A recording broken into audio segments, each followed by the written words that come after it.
On Sunday evening in the Emirates Stadium, Arsenal are back playing football again. This time we'll be playing Aston Villa, a tough team. They sit 5th in the table. They're fighting for a top 4 spot. And obviously we are fighting for a Premier League. This is a huge game, yet another huge game for Arsenal. I've been saying this for every preview and I'm going to keep saying it. From here on to the end of the season in the Champions League and the Premier League, they are all must-wins without a shadow of a doubt.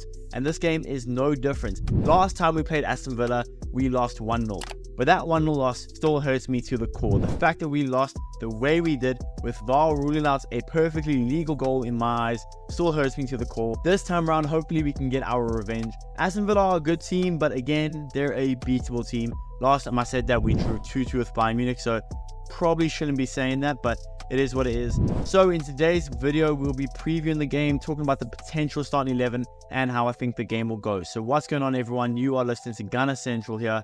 I hope you're all doing well. Please be sure to like the video, subscribe if you haven't already, and let's get into it. Now, coming into this game, we are sitting top of the table. Top of the table by only goal difference ahead of Liverpool, but top of the table is top of the table. If the season had to end right now, we would win the league. There's 7 games to go. We sit top of the table, but we are in a tight title race. I'm sure I don't have to talk about it. You guys know about it. Us, Man City, and Liverpool are all going for it. There's 7 games left.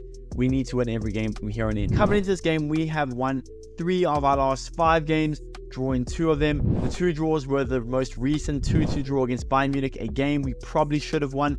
Probably should have got given a penalty, although that's kind of 50-50. And then we had that 0-0 draw against the defending champions, Man City. A decent draw at the Etihad Stadium, but again, we probably could have won that game if we had a little more attacking output, but it's fine. It is what it is. We are coming into this game in pretty decent form. Not great form. I would have said great form coming into this game had we beaten Bayern, but after that Bayern draw, we showed some weakness. We weren't that great. We're coming in decent form, but again, we are at home. Aston Villa, they are coming in, I'd say, as well, in decent form. They just had a 2-1 victory against Lille in the Europa League, so we've had 2 days extra to rest. But outside of that 2-1 victory against Lille, in their last 5 games, you look at it, they've had a 3-3 draw with Brentford, a crazy game, but a okay performance, I suppose you could say, from Villa. Weren't great. Again, Villa, you'll see, are a good attacking team, but they're not great defensively. Now, they're not a bad defensive team. They're not nearly as bad as Brighton are defensively, but they're not a bad defensive team. They're a pretty solid defensive team, but they're much better attacking wise, so there is a defense to exploit. Then you look at the other 5 games. They lost 4-1 to Man City, had a 2-0 win over Wolves, and then they drew 1-1 in London with West Ham. So this team is a good team, but you don't know what Aston Villa are going to get. And I think there is a team to exploit here. We have a good team. We're definitely good on the goal scoring front, but can we keep our clean sheet? If we can defend well, if we can make no errors, because in my eyes, against Bayern Munich, both of those goals we conceded were on us. They were both our errors. The second goal, Kivior was way too tight to someone like Leroy Sané. And the first goal, I mean, I don't have to talk about that because that was error upon error upon error that just gave them the goal, gave Serge Gnabry the goal. If we can keep error-free at the back, if we can take our chances when they arise, because they will arise, and we can make Emi Martinez pay, I would love that. We need to win this game, get some revenge, but mainly just get 3 points. I don't care how we win it. I really couldn't care less. As long as we win it, as long as we get 3 points, stay top of the table, that's all that matters to me. Now, going into injuries and suspensions for the game,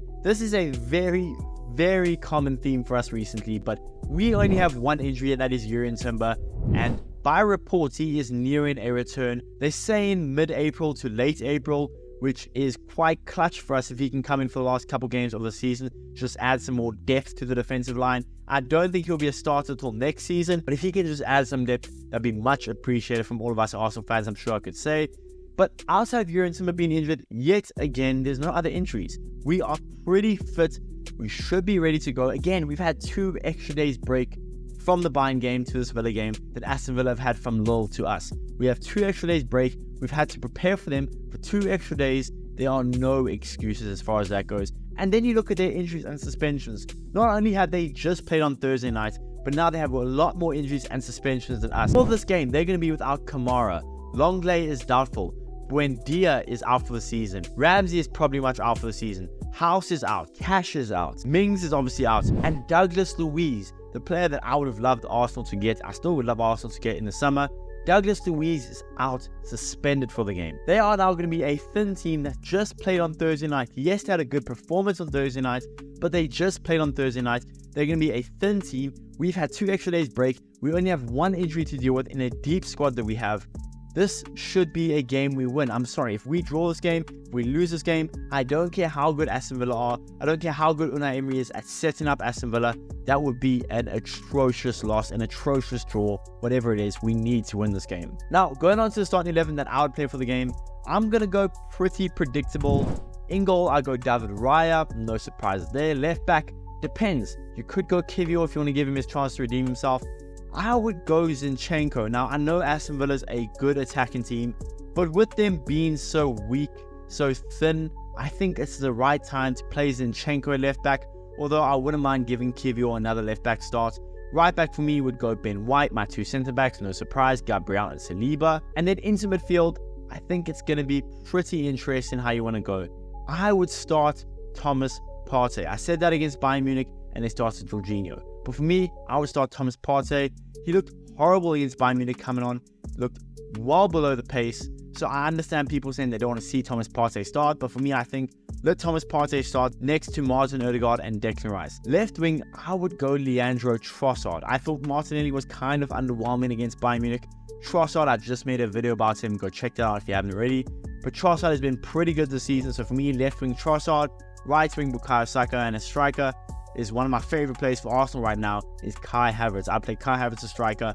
I know Gabby Jesus can start up front. I know Gabby Jesus can start on the left wing, but Trossard is so good right now. Obviously, he has the goal against Bayern Munich, and Jesus got the assist, but for me, Jesus starts on the bench.